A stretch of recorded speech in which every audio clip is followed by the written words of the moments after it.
Kasus COVID-19 yang terus melandai membuat pemerintah berencana tidak menerapkan pengetatan mobilitas masyarakat pada Ramadan dan Idul Fitri tahun ini. Selain kasus COVID-19 yang sudah terkendali, salah satu indikator dari pelonggaran yang dilakukan adalah capaian vaksinasi.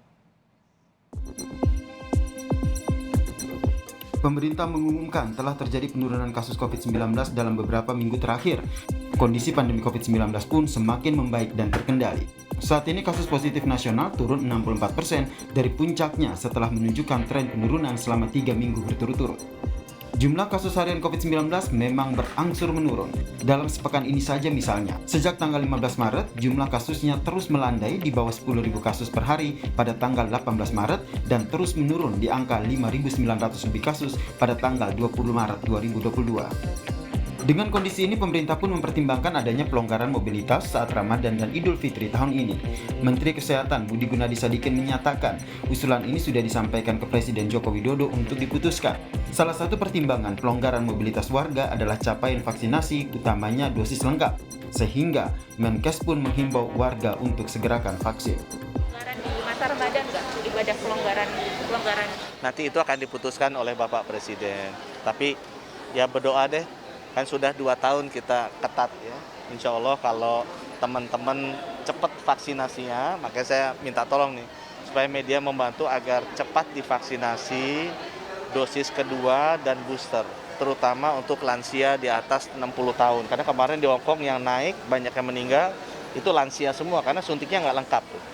Jadi percepat vaksinasi, disiplin pakai maskernya aku senang, di sini pakai semua. Ya mudah-mudahan nanti turun sehingga Bapak Presiden merasa nyaman untuk mengambil keputusan. Saat ini capaian vaksinasi di tanah air semakin membaik. Untuk dosis pertama sudah mencapai 93,53%. Untuk dosis lengkap sudah di atas 70%, tepatnya 74,12%, dan dosis ketiga atau vaksin booster 7,84%. Capaian vaksinasi yang terus meningkat terus dikejar dengan kebut vaksinasi, seperti yang digelar di Provinsi Bali. Target utamanya adalah lansia.